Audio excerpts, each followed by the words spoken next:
دیکھیے یہاں پر اس محفل کو دیکھ کر یہ بڑی خوشی و مسرت ہوئی، جیسے کہ آپ لوگ تاریخی کتابوں میں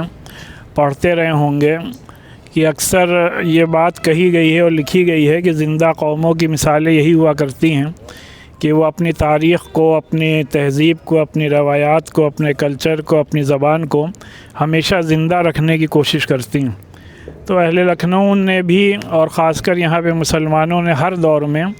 اس سلسلے میں کوششیں کی ہیں، اور آج بھی اللہ کے کرم سے یہ سلسلہ جاری ہے۔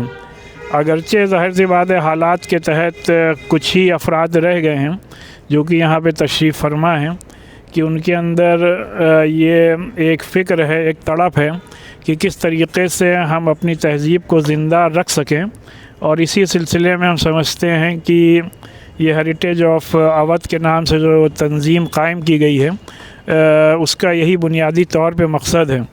اور اس میں لکھنؤ ہو اور اس میں اردو زبان کا تذکرہ نہ ہو تو یہ ممکن نہیں ہے۔ اس وجہ سے ہمارے ہلال بھائی نے جو بات کہی ہے کہ اردو بورڈ پر ہونی چاہیے، وہ ہم انہی کی بات کو آگے بڑھاتے ہوئے اپنے مشتبہ بھائی سے درخواست کریں گے کہ اس بات کا ہم سب کو اہتمام کرنا چاہیے۔ اور آج کی اس محفل کو دیکھ کر ایک بار پھر سے یہی شعر یاد آیا کہ سلیقے سے ہواؤں میں جو خوشبو گھول سکتے ہیں، سلیقے سے ہواؤں میں جو خوشبو گھول سکتے ہیں، ابھی کچھ لوگ باقی ہیں جو اردو بول سکتے ہیں۔ لہذا ان محفلوں کا جو آغاز ہوا تھا وہ کسی سنجیدہ گفتگو کے لیے نہیں ہوا تھا، لیکن آپ کا آج کافی اللہ کرم سے سنجیدہ گفتگو ہوئی ہے، اور چونکہ ہم لوگ اکثر سنجیدہ محفلوں ہی میں خوش قسمتی سے یا بدقسمتی سے شرکت کے مواقع زیادہ ملتے ہیں، تو لہٰذا اس وجہ سے ایک گروپ ایسا بنایا گیا تھا جس میں زیادہ سنجیدہ باتیں نہ ہوں اور دل پر اس کا زیادہ اثر نہ ہو۔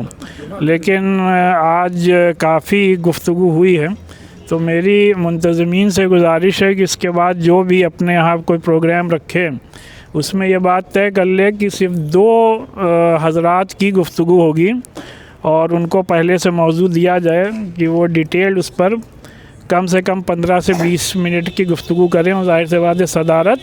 ہماری ہی ہوگی، صدارتی خطاب ہمارا ہی ہوگا جو انشاءاللہ جلد ہی ختم ہو جائے گا۔ ہم لوگ اپنے طارق بھائی کے لیے کو مبارکباد پیش کرتے ہیں اس سلسلے میں جو ان کی کوششیں ہیں، اور ابھی جو ان کی لیٹسٹ ڈاکیومنٹری جس کا تذکرہ ہوا حضرت گنج، وہ یقینی طور پر جو نوجوان ہیں ان کو اچھی اردو زبان میں نہ چاہتے ہوئے بھی سننے کا ایک موقع ملا ہے۔ اسی طریقے سے ہمارے ارشد اعظمی صاحب تشریف فرما ہیں، اور ان کے صاحبزادے نے جس طریقے سے اپنے سٹارٹ اپ کو قائم کیا اور اس کو رات دن اس کو ترقی کے منزلیں طے کرائیں کہ ابھی حال ہی میں اس کو فوربس نے 200 سٹارٹ اپس میں شامل کیا ہے، اس کے لیے بھی ہم ان کو مبارکباد پیش کرتے ہیں۔ میں نے یہ 2 مثالیں اس وجہ سے دیں کہ بار بار جو یہ بات آ رہی ہے، ہلال بھائی نے بھی کئی بار اس کی طرف اشارہ کیا کہ کلچر کو فروغ دینے میں اور زبان کو خاص کر اردو کو فروغ دینے میں آپ لوگوں کو اس بات کا اندازہ ہو گیا ہوگا کہ انشاءاللہ فنڈز کی کمی نہیں رہے گی، اور ارشد بھائی اس کے جیتی جاگتی مثال ہیں۔ تو لہٰذا ہم یہ سمجھتے ہیں کہ ان مشوروں کو سنجیدگی سے لیا جائے گا۔ اور آخری بات یہ ہے کہ ہم سب کی یہ کوشش ہونی چاہیے کہ جو کچھ بھی ہمیں اپنے تاریخ کے بارے میں معلوم ہے، اور صحیح اور مستند اور اوتھینٹک تاریخ کے بارے میں ہمیں جو بھی زبان آتی ہو، اردو، ہندی، انگلش، اگر اس پر 2-3 لائنیں لکھ کر اپنے فیس بک پیج پر خالی اس کو پوسٹ کرتے رہیں تو اسی سے اس کو بڑا فروغ انشاءاللہ ملے گا۔ اللہ تعالیٰ سے دعا ہے کہ ہم لوگ جس مقصد سے یہاں پہ جمع ہوئے ہیں